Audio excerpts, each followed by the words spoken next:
All right, this is the Big Douglas Show featuring the rapper Big Pooh. And our guest today is Jesse Washington. Jesse, thanks for giving us some time today. Absolutely, man. Good to be here.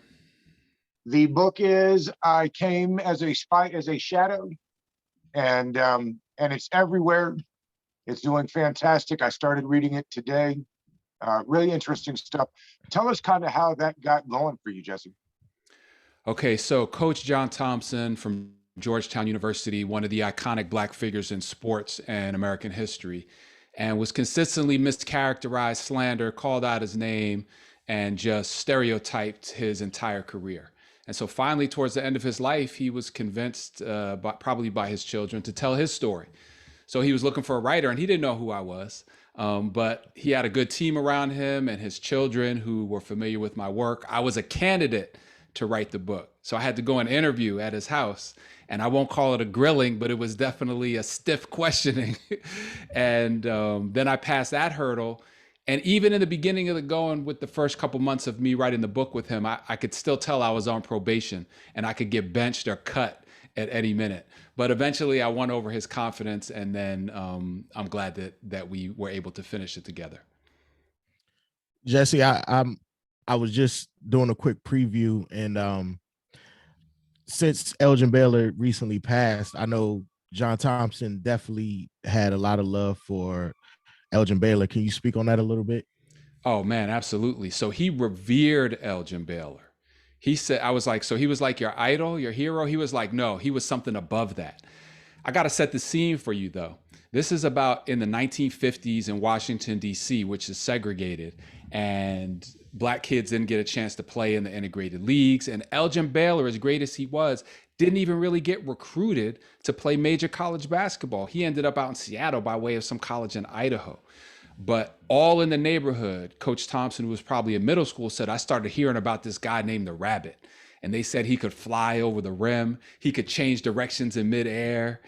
Like this legend took root, and he became obsessed with this guy, the Rabbit. And this was before he even saw him play. And the reason why was because there were so few Black people who were celebrated, who were praised, who were getting widely known in the 50s in DC, that when his name was ringing out like that, he really was inspired to pursue basketball because of Elgin Baylor. And then they developed a friendship. They played against each other in the NBA. There's a great story that I read today on the internet where Elgin Baylor was working for the Clippers and the infamous racist Donald Sterling. He interviewed Coach Thompson. They were looking for a new coach or something. And as a favor to Elgin, Coach Thompson did an interview. And Donald Sterling had the nerve to ask John Thompson, one of the greatest winners in college basketball, do you really want to win? So at that point, he hit it with a whole bunch of MFs and some other things, because that's how John Thompson got down. He was not shy with the language, and then just stepped out. So he loved Elgin, and he credits him with inspiring him to take a path in basketball. Rest in peace to the great Elgin the Rabbit Baylor. Indeed. I was thinking about Coach Thompson today for this interview. I can't think of anything more DC than Big John and that towel. I mean, there are generations of folk from the area that always had a towel. What were some of the other things you think he'll be remembered for, other than his prowess on the basketball court? That's right. That's right. Yes, indeed. The towel and go-go. I mean, I like the two things that I just think of DC and cherry blossoms, maybe. Absolutely, man. So what Coach Thompson is remembered for is being beyond basketball. He's the only really famous coach who is known for things other than winning. So his legacy is of Black empowerment, of refusing to conform to what people thought that he should be. The reason why everybody hated his team was because they were great and because it was a whole bunch of Black kids at a white university. And they resented that, whether they knew it or not. They resented that. And they played aggressively. They were up on you. If you swung on them, they swung back. Coach Thompson said about one of his players, Fred Brown, I went to go see him play in high school, and I saw him get in a fight at the opening tip. That's when I knew, and he said, I never told my kids to start anything with anybody. I never told them to fight, but I never had to tell them when to fight, because they knew already. They had been fighting all their lives. So he's known for uplifting Black kids who needed a chance. Chief among them, Allen Iverson. And, it's sort of gotten lost in the midst of time, that we would not have known who Allen Iverson was if Coach Thompson had not been the only coach to take a chance on him, because Iverson was railroaded and unjustly convicted of a felony at age 17 and sent to prison. And all of his scholarship offers, poof, nah, we're not trying to help you anymore, except John Thompson.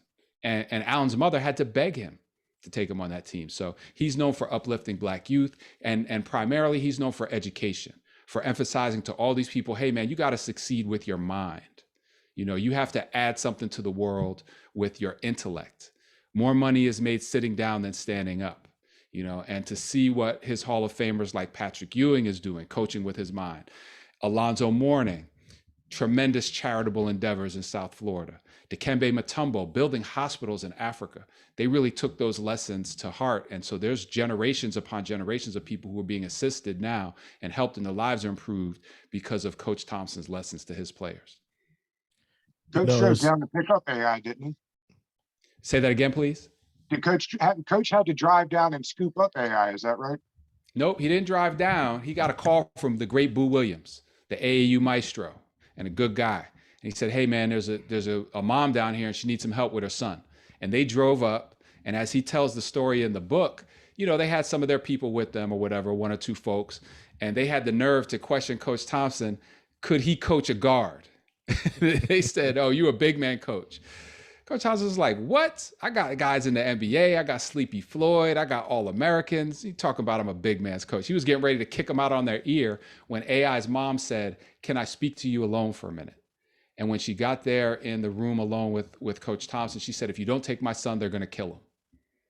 Now, we know what that's about, especially right now, the way it's going down. This is a man, he had the Black governor of Virginia, first Black governor really in the nation since Reconstruction, Doug Wilder, had pardoned AI on the way to wiping his sentence clean because there was no good evidence. So them white folks down there had it out for him. So he was walking the streets, a marked kid. I'm not even going to say a man, a marked kid. And she said, they're going to kill him if you don't take him. So he decided to take him on his team. And he said he called AI into the room and had a talk with him about, about what was expected if he were to be allowed to come to Georgetown. And AI said, I never heard somebody use the word blankety blanker more in my life than that day. So that's how AI got on the squad. That's awesome.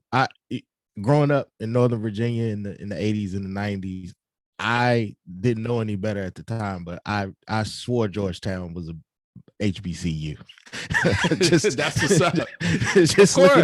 Just looking at the basketball teams, I swore they was an HBCU. Absolutely. Nah, that's awesome stuff. I want to pivot a little bit, Jesse, and ask you, with things that's going on today in the world, we saw the NBA take a big stance with, the Black Lives Matter and things. Why don't we see the same? And I know they don't have a lot of Asians in the league, but why don't we see the same stance being taken for the Asian community with all what's going on with them right now?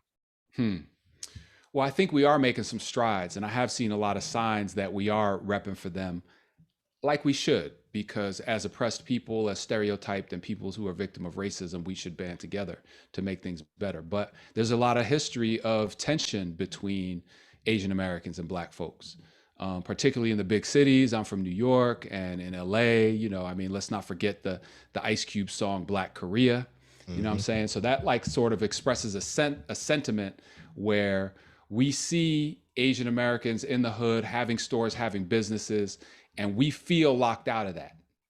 And so our resentment transfers over onto other people who are oppressed. So I think there's some of that.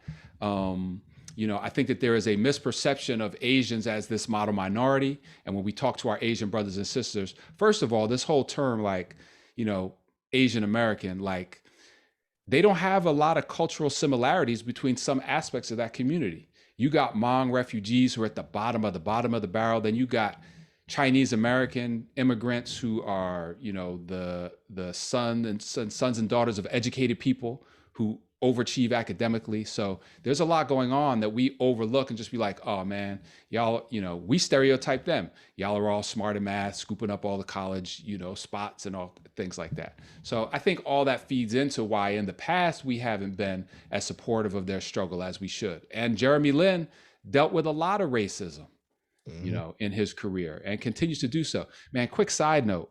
I was working at the Associated Press and, I went to Yale University. So I was looking at a score one day and I was like, oh, snap, Harvard beat Boston College. That's a big deal. I looked at the box score. I was like, wait, so some kid named Jeremy Lin had 30. He sounds Chinese. Like a Chinese dude is giving BC a 30 piece. And then I looked it up and he was leading the league in many statistical categories and he was actually Chinese. I was like, wow, this is crazy. This was his junior year. We had never heard of Jeremy Lin. I was like, yeah, this is dope. Let me do a story on this kid. He called me 2 or 3 times. Hi, Mr. Washington, just calling you back. And I blew him off. So I could have been the one who discovered Jeremy Lin for the world, but I was too busy. But he's had to deal with a lot of racism. I highly recommend his conversation on Pablo Torre's ESPN podcast. They had a conversation about some of these Asian issues, 2 very intelligent guys. I think we are starting to realize, because this whole summer of activism really brought into focus the depth and the just the volume of this and the immense task of dismantling the systemic racism, and not just for Black people, but for everybody. So I think it's made us more willing, and we're seeing more Black people stand up. I mean, LeBron was tweeting about it. A lot of my colleagues were tweeting about it. It's more of a thing now to step up and help these people, and they deserve it. In the book, Jesse, I found it really interesting, and I don't know why it stuck with me so much, but basically it was Coach talking about his childhood in the Frederick Douglass projects, and that he didn't even know who Frederick Douglass was. And I really, it stuck with me, and I've been thinking about it all day. It's wild. It is, man. And that's a great point. He said Black thinkers were not visible to us. His mom went to a high school, Dunbar in Washington, D.C., that had a long list of illustrious Black graduates. Charles Drew, the first Benjamin Davis, the first Black general in United States history. But he didn't know who any of these people were.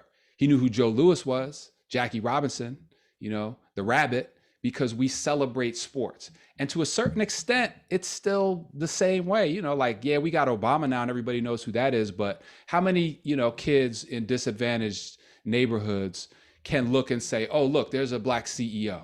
Because when you see that, you think you can do that. But we see, we see a lot of entertainers, and I love our entertainers, and they're doing their thing. And that's always been a great part of our community, but there's more to it than that. So that point that you picked up, Coach would be very pleased that you noticed that, we don't value or elevate those thinkers to the level that they should be in order for our youth to pursue those type of avenues. Jesse, you've had a tremendous life up to this point. I was doing some research on you. I see you was at Vibe. You and your father started a magazine or Bounce, and you done some things. Can you explain like your transition through the different fields to get to this point that you are now? Yeah, thank you. So really, man, I've always been able to try to pursue, I'm a journalist. I tell stories, I gather information and present and explain it to the world in all different formats. And so there's certain things that I'm passionate about in my life. I love art, I love basketball, I love music. I love Black people. So there you have it. Everything that I've done eventually gets back to that. Even when I was, on the 8 p.m. to 6 a.m. shift at the Associated Press, having nothing to do with any of those things, I would look for an opportunity to go and freelance for the Source magazine, or to write an article about modern day slavery for Vibe magazine, which was how I got in over there. Or me and my man Babito Garcia and my man Sean Couch, 3 dudes who love basketball. Yo, let's start a basketball magazine, and it becomes Bounce. Or to publish art books with my dad. So it just becomes, really trying to find avenues to express what you love. And we're all passionate about what we do, and that's why it comes out well. So I would encourage everybody who's listening, and even if you feel like you're stuck in something that you don't enjoy, man, look for that thing that gets you excited, what you're eager to do, that you're excited when you wake up in the morning to go do that. And then if you keep working after it, like I did, then I do believe it is attainable. But, long story short, man, I was always been a journalist. That's been my thing since high school. Fell into an opportunity because of a family friend, which is another thing about our community. When we don't have those networks, I was fortunate to know somebody who worked at a newspaper, and I found a career. How many of us miss out on a career and miss out on our calling? Our young people miss that because they didn't have that plug, that connect. So we have to create and nurture those opportunities for them. So, I started doing that, and then I worked for the Associated Press for a while, and freelanced over and dipped into these magazines, Blaze magazine, Vibe magazine. We did a 50 greatest MCs. I don't know, this was almost 20 years ago for Blaze magazine. It's a little embarrassing now. But a lot of great MCs have come up since then. The biggest mistake on there is that we did not have Black Thought in the top 50. And really? Now, as far as I'm concerned, yeah, I mean, I I'm playing myself right here. Like they might have been 1 or 2 albums deep, and now in my book, he's top 5 forever. So, but it was fun, man. And a few years ago, when ESPN decided that they wanted to do more having to do with Black people, and they felt like they should elevate Black voices. This was before the whole Black Lives Matter thing really jumped off, but they just felt a obligation, both morally and financially, to cultivate the Black audience. So they started the Undefeated. Shout to Kevin Merida, who has been our leader and really put us in a great position. I believe that we had a conversation with Barack Obama at your alma mater, at A&T. I'm pretty sure that it was at A&T, but it was definitely at a HBCU. Definitely not my alma mater. I'm no. an Eagle. Oh, my bad. That's all good. Got to do your homework. Do your homework, Jess. It's all good. So, just the platform that we've had, we have 2 EPs that we've put out, music for the movement, with remakes of classic songs and original music. We've had television specials. We got a show dropping on ESPN Plus called Dear Black Woman. I had the privilege of doing the introduction to that, just, a love letter to all of our sisters who have been underappreciated all these years. So, that's what we're doing at the Undefeated, man. It's a beautiful thing. And I get to do, stuff that I love, sports, music. I'm covering the Derek Chauvin trial right now, which is one of the most important things, moments in our lifetime in terms of getting justice. So I feel blessed to be in the spot that I'm in, and thankful. If we could pivot back to Coach for a second. Mm-hmm. I wondered if, when talking to him, there was a feeling around DC for a while that, like, the lore and legend, quote unquote, Big John, made it hard for the program to move forward. Did he ever feel that?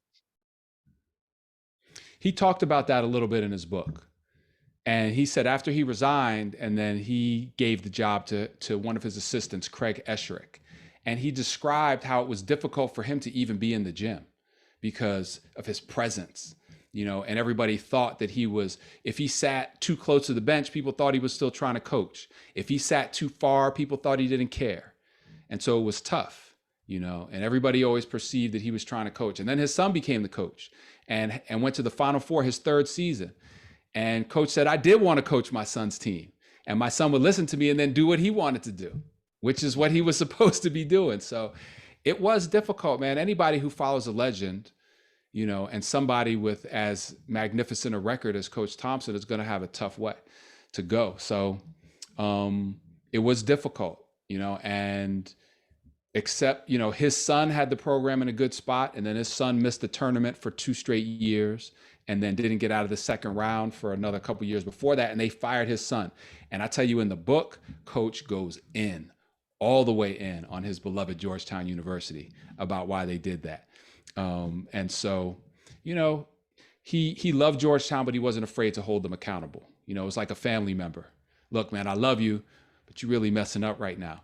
So he's still waiting, and we're still waiting for Georgetown to return to that top tier of college basketball that it was throughout Coach Thompson's coaching career, 27 years, and also during his son's tenure there.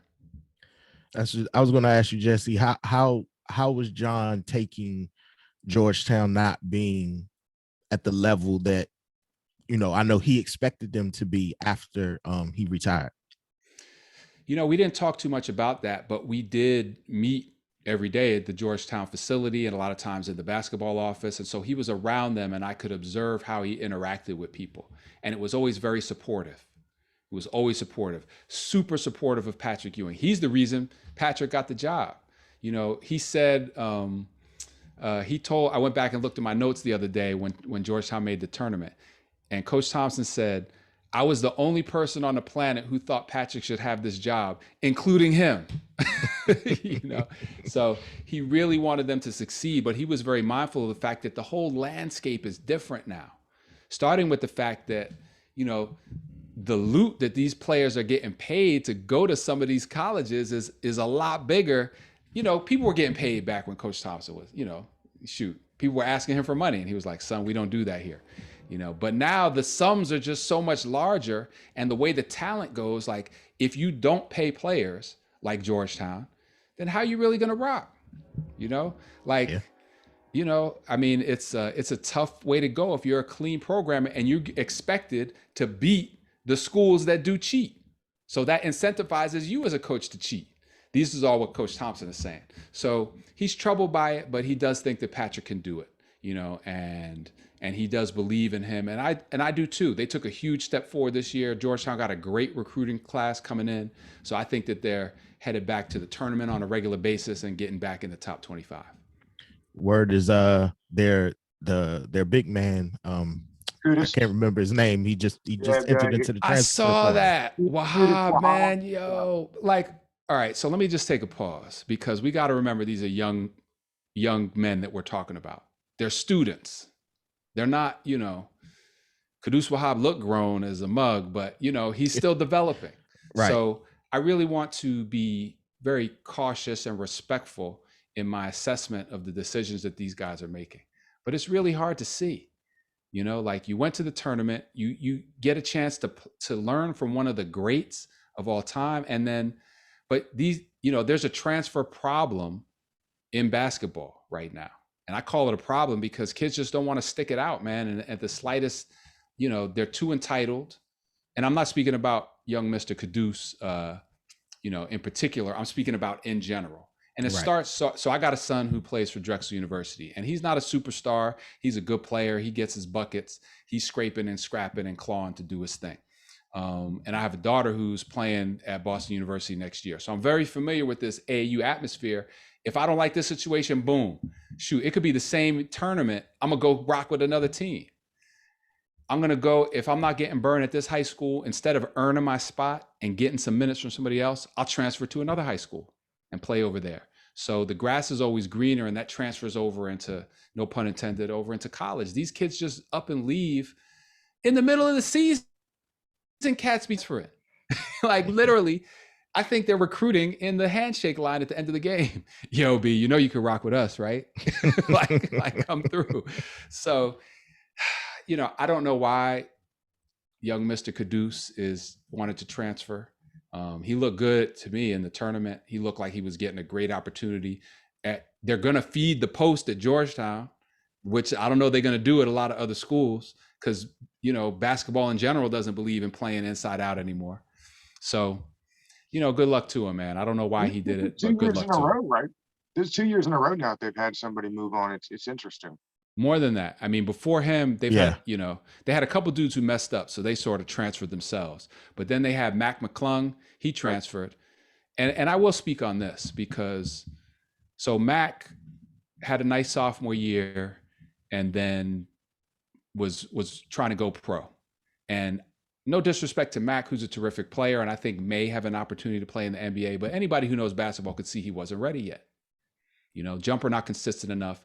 He's a scorer at 6'2", instead of a facilitator and a ball handler. There's only one Allen Iverson, and it's no disrespect to anybody to say you ain't AI. So he needed more work, and he was going through his workouts, and it was clear that he was not going to get drafted. And then Coach Ewing said, publicly, yeah, well, Mac's coming back, and he got his feelings hurt and he left. You know what I'm saying? And then before that, it was the kid, James Akinjo, who's starting at the point for Arizona right now and is a terrific young player. And, you know, I always thought that it was tough for Akinjo and Mac to play together because they both are, you know, people who like to have the ball in their hands and shoot it a lot. So, you know, man, interesting thing about Georgetown and their championship team. When they won the chip, they had Michael Jackson at the point. Michael Jackson was every bit as good as any of these Macs or Akinjos, and probably better coming out of high school. And he could have gone anywhere and averaged 25 a game. He was that nice. But he went to Georgetown and played his position and sacrificed for the good of the team. And Coach Thompson said Michael Jackson gave up more of his game than anybody I ever coached in order to be successful. And so that's sort of, you know, that mentality is very rare in basketball right now, especially at the point guard position. Everybody wants to have the rock and score. So, you know, so be it. Georgetown gonna be all right. Everybody want to be Steph Curry or Damon, not Damon, Jesus. Damon Lillard. Yeah. Point, I mean, Trae Young, you know, the point guard spot is stacked right now. It's it's a great time, you know, but then it's hard for young athletes to realize, okay, I'm not that, you know? And so what am I going to do still to realize my dreams? I mean, here's a really interesting case. And I know because, you know, he's from around the area where I live now in Western Pennsylvania. TJ McConnell is in the NBA, right? There's a lot of dudes looking at TJ McConnell being like, man, I'm better than him. How's he in the NBA and I'm not? Because he played his position. TJ McConnell averaged 35 a game as a senior, but he's like, yeah, I know at the next level, I'm 6'2", and I'm not going to be a scorer in college. So I'm going to go to Arizona. I'm going to play defense, and I'm going to set everybody else up. You know, and I'm going to play defense and defense and defense. And this man, TJ McConnell, is going to have a 10, 15-year NBA career as a backup point guard, set a record for steals and a half with 9. And like, he understands who he is. So if more young people had that mindset, man, being around AAU basketball, I see so many kids who are nice, you know, can play, but they're 6'1". But they think they're AI, and they play a scorer's game, and play themselves right out of a Division I scholarship. Because unless you're a super duper type of special cat, you are not going to be a 6 foot or 6'1" scorer in Division I basketball. You're going to be a point guard. So, you know, it's part of the thing. And we see Steph out there doing the things that he does, and you know, we aspire to that, but at some point, we, and as parents and as coaches, we got to be more realistic with these kids and set them up on a better path to success. Jesse, I always like asking the writers this. I'm curious from that first interview, as you called it, with Coach, to the very end of that book. How long is that process? It took 2 years. 2 years. Took 2 years beginning to end. We sat down in the fall of 2018, and by the fall of 2020, it was complete. Wow. Yeah, it's incredible. As writers, I know Pooh can appreciate it, and I have thought about writing a book, and I've gotten like a page, and it's like, man, but go for it, because that break just extends. Yeah, but you know what? And ours, you know, there were reasons why it could have been done faster. It could have been done slower. It depends. I know people who've written books, but I mean, you know, Big Doug, man, write a page a day. And then in a year, you'll have it done. Right. You know, write a page a day. Definitely. Jesse, we thank you for your time. We thank you for, you know, all the John Thompson stories. Can you just let the people know where they can find you and things you may have coming up next? Absolutely, man. Thank you. And first of all, man, I appreciate the invitation. Really love what you guys do, and love talking to y'all. Thank you. I'm a fan of the music. So May the Lord Watch was in heavy rotation. I appreciate it. To this day, like that's, you know, and y'all making music that I could really get into lyrically, sonically, you know, at my age, you know what I'm saying? That's the motto. We create our age. I love it. But don't let them young boys, you know, pipe up too quick now, because they could get got. They could get got. So thanks for having me, man. You can find the John Thompson's autobiography, I Came as a Shadow, anywhere books are sold. I encourage you to patronize your local bookstores, your local Black bookstores. Please shop there. And then theundefeated.com, man. I'm covering the trial of Derek Chauvin, who is the police officer who knelt on George Floyd's neck and, according to the autopsy, caused his death. However, they're finna argue that basically George Floyd killed himself. So I'm paying close attention to make sure that this doesn't go wrong. And if it does go wrong, then I'm going to explain what went wrong and how we can fix it and what needs to be done to ensure that we get justice for George Floyd and everybody else who is a victim of police violence in America. So check us out at theundefeated.com. Check out Dear Black Woman, a special on ESPN Plus that starts streaming on Sunday or Monday. And, just read more books, listen to more music, and open your mind. And there's a live music thing through the Undefeated tonight. Is that right? There might be. We got so much stuff cracking. I don't even know. I don't like the squad is doing it, man. Stuff be popping up. They just be dropping albums that I ain't even heard about, And so shout out to the Undefeated, man. I mean, it's too many, it's the most inspiring group of Black talent that I've had the pleasure to work with. And I worked at Vibe magazine in the heyday. I was down with the Source magazine. So, the Undefeated is carrying forth that some, behind the leadership of Karen Merida and the great directress and executive produceress Sharon Matthews. So those are my two shout outs for today. Check us out at the Undefeated. Indeed. Jesse, we appreciate it, Jesse. All right. Peace, y'all. Thank you. All right. Have a good one.